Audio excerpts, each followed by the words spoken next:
Okay, if it is Wednesday at 3 p.m. Eastern Time, of course, that can mean just one thing. It's time for the goRIA live stream. I'm Chuck Vela.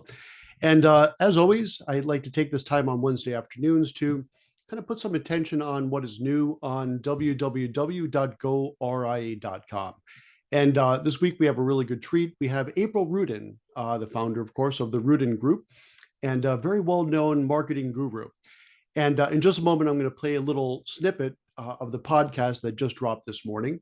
But in broad strokes, what we talked about is marketing your new RIA. Now, a lot of the things we do here on goRIA can, of course, be applicable to the BD side of things, right? So it's not all just RIA. But what I do like to highlight is when we're talking about something such as marketing, which clearly crosses the borders, right? BD advisors market, RIA advisors market.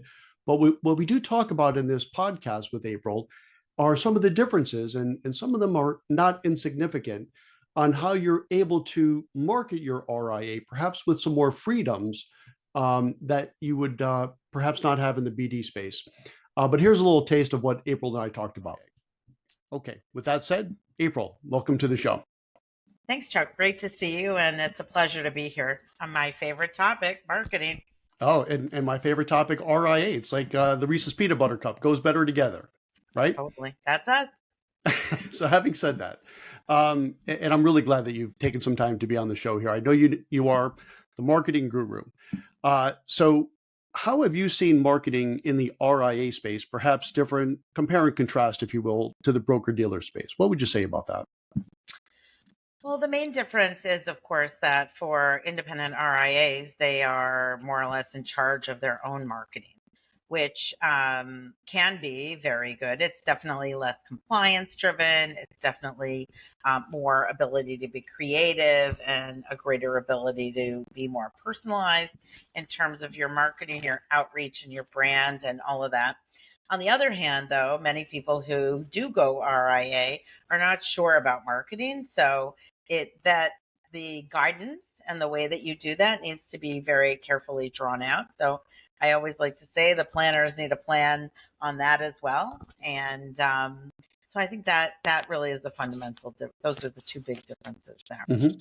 So definitely sort of a good news, bad news, right? I guess the good news is you could do whatever you want. Maybe the bad news is you could do whatever you want. So it's going from I am so limited, I can't do this, I can't do that, to now you're almost like a kid in a candy store, right? You can do all kinds of stuff. You want to do a podcast? Do it.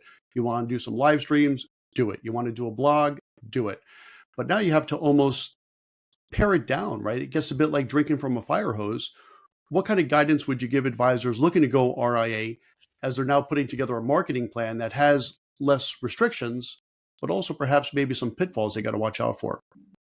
So great question, Chuck. Well, I always say to people, just because you can do it doesn't mean you should do it, right? So just like everyone else, RIAs and financial advisors have a lot of different competing priorities for their time. The question would be, just thinking about it like asset allocation, is the time that you're going to put into it worth the return that you might get out of it? So I think it's really important to think about marketing and all the elements of a marketing plan. Sometimes I like to think of it like vegetable soup, right? You're going to put in a bunch of different vegetables, taste it, and then you can correct for that because we have digital now. So you're not as committed to, printed brochures and some of the things that were more prevalent for marketing in the old days. The other thing so again, that's just a little taste of what April and I chatted about. But if you go to www.goRIA.com, you'll be able to hear the full podcast that just dropped this morning.